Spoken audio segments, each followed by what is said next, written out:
ഇത് നേരത്തെ ചാർജ് ചെയ്ത കേസായിട്ട് 498 കോഷ് ചെയ്യണമെന്ന് പറഞ്ഞിട്ട് ഹൈക്കോടതിയിൽ വന്ന ഒരു കേസാണ്.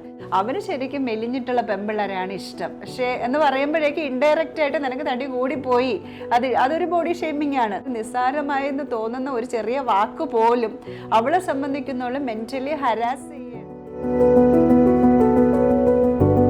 ഈ ഇടയ്ക്ക് കേരള ഹൈക്കോടതിയുടെ മുമ്പേ വന്നിട്ടൊരു കേസാണ്. FIR കോഷ് ചെയ്യുക, അതായത് 498 കോഷ് ചെയ്യണം എന്ന് പറഞ്ഞിട്ട് ഒരു പെറ്റീഷൻ കൊടുത്തിരുന്നു. പെറ്റീഷണർ എന്ന് പറയുന്നത് ഈ പെൺകുട്ടിയുടെ ഭർത്താവിൻ്റെ ചേട്ടൻ്റെ ഭാര്യയാണ്. അതായത് അവർ വന്നിട്ട് പറഞ്ഞതെന്ന് വെച്ച് കഴിഞ്ഞാൽ ഈ ഒരു ക്രൈമിൽ ഞാൻ ഇൻവോൾവ് ക്രൈം എന്ന് വെച്ചാൽ 498 പണ്ട് ഇന്ത്യൻ പിനൽ കോഡിലുള്ള ഭർത്താവിൻ്റെ വീട്ടുകാരോ കല്യാണം കഴിഞ്ഞ് വരുന്ന പെൺകൊച്ചിയെ മാനസികമായിട്ടോ ശാരീരികമായിട്ടോ പീഡിപ്പിച്ചു കഴിഞ്ഞാൽ ഇന്ത്യൻ പിനൽ കോഡിലെ ഒരു വകുപ്പാണ് 498 എന്ന് പറയുന്നത്.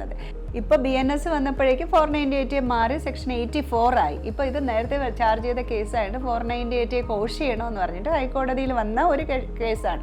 അപ്പം ബദറുദ്ദീൻ സാറിൻ്റെ അടുത്താണ് വന്നത്, ജസ്റ്റിസ് ബദറുദ്ദീൻ സാറിൻ്റെ അടുത്ത്. സാർ നോക്കിയ സമയത്ത് എതിർഭാഗത്തിൻ്റെ ആർഗ്യുമെൻറ്റ്, അതായത് എതിർഭാഗമല്ല പെറ്റീഷണറുടെ ആർഗ്യുമെൻറ്റ്. പെറ്റീഷണർ എന്ന് പറയുന്നത് ഈ പെങ്കൊച്ചിൻ്റെ ഭർത്താവിൻ്റെ ചേട്ടൻ്റെ ഭാര്യയാണ്. FIRൽ നിന്ന് എന്നെ ഒഴിവാക്കി തരണം എന്ന് പറഞ്ഞിട്ട് കോടതിയുടെ അടുത്ത് പോയതാണ് FIR കോഷ് ചെയ്യാൻ വേണ്ടിയിട്ട്.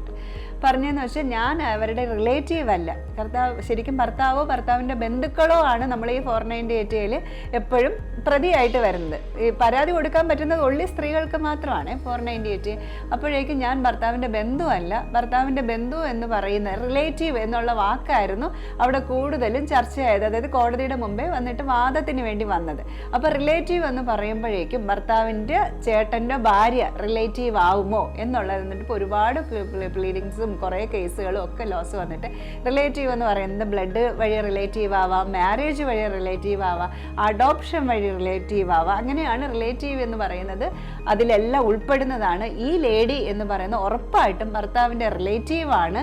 അതേപോലെ ബോഡി ഷേമിംഗ് എന്ന് പറയുന്നതും അതേപോലെ ഈ കുട്ടി, അതായത് ഈ പെൺകുട്ടി പരാതി കൊടുത്ത് ആ പെൺകുട്ടിയുടെ മെഡിക്കൽ സർട്ടിഫിക്കറ്റ് ഒക്കെ വ്യാജമാണെന്നൊക്കെ പറഞ്ഞിട്ടാണ് മാനസികമായിട്ട് ഭയങ്കരമായിട്ട് ബുദ്ധിമുട്ടിച്ചു. അതെല്ലാം ഡൊമസ്റ്റിക് വയലൻസിൻ്റെ കീഴിൽ വരുന്നതാണെന്ന് പറഞ്ഞിട്ട് ഉറപ്പായിട്ടും ആ പെറ്റീഷൻ ഡിസ്മിസ് ചെയ്തു. അതായത് FIR കോഷ് ചെയ്യാൻ പറ്റില്ല, പുള്ളിക്കാരത്തെ അക്യൂസ്ഡ് ആണ്, ഈ കേസിൽ പ്രതിയായിട്ട് ചേർക്കണം എന്ന് പറഞ്ഞിട്ട് കോടതി ഡയറക്ഷനോടുകൂടെ വന്നിട്ട്, നമ്മൾ സാധാരണ എന്താണ് ഡൊമസ്റ്റിക് വയലൻസ് എന്ന് പറയുമ്പോൾ അടി, ഈടി, ചവിട്ടുകുത്ത്, അതൊക്കെ ഫിസിക്കലി ഹാം അല്ലേ കൂടുതലും വരുന്നത്. പക്ഷേ ഇതെന്ന് വെച്ചാൽ ജസ്റ്റ് ബോഡി ഷേമിങ് ചെയ്തതേ ഉള്ളൂ. ഇപ്പം എനിക്ക് വരുന്ന കേസിലാണ് എങ്കിൽ സാധാരണ പറയണമെന്ന് വെച്ച് കഴിഞ്ഞാൽ അവന് ശരിക്കും മെലിഞ്ഞിട്ടുള്ള പെമ്പിള്ളേരാണ് ഇഷ്ടം. പക്ഷേ എന്ന് പറയുമ്പോഴേക്ക് ഇൻഡയറക്റ്റ് ആയിട്ട് നിനക്ക് തടി കൂടിപ്പോയി, അതൊരു ബോഡി ഷേമിംഗ് ആണ്. നിറത്തിൻ്റെ പേരിൽ പറയുന്നത് അതൊരു ബോഡി ഷേമിംഗ് ആണ്.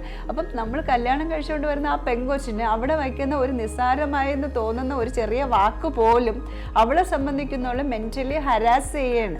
അപ്പോൾ ഇത് സബ്ജക്റ്റീവ് നേച്ചറാണ്. അതായത് അവൾ എങ്ങനെ എടുക്കുന്നു എന്നതാണ്. അവൾക്ക് ഫീൽ ചെയ്തു, അവൾക്ക് വിഷമമായിട്ടുള്ള ഒരു സ്റ്റേറ്റ്മെൻ്റ് ആണ് അവിടെ നിന്ന് ഭാഗത്തിൽ നിന്ന് വന്നിട്ടുണ്ട് എങ്കിൽ, അവൾ പരാതിപ്പെടുകയാണെങ്കിൽ, സംഭവം നടന്നിട്ടുണ്ട് എങ്കിൽ ഉറപ്പായിട്ടും അത് പ്രതി ചേർത്ത് ശിക്ഷ വരെ കിട്ടാനുള്ള ഒരിതാണ് 498.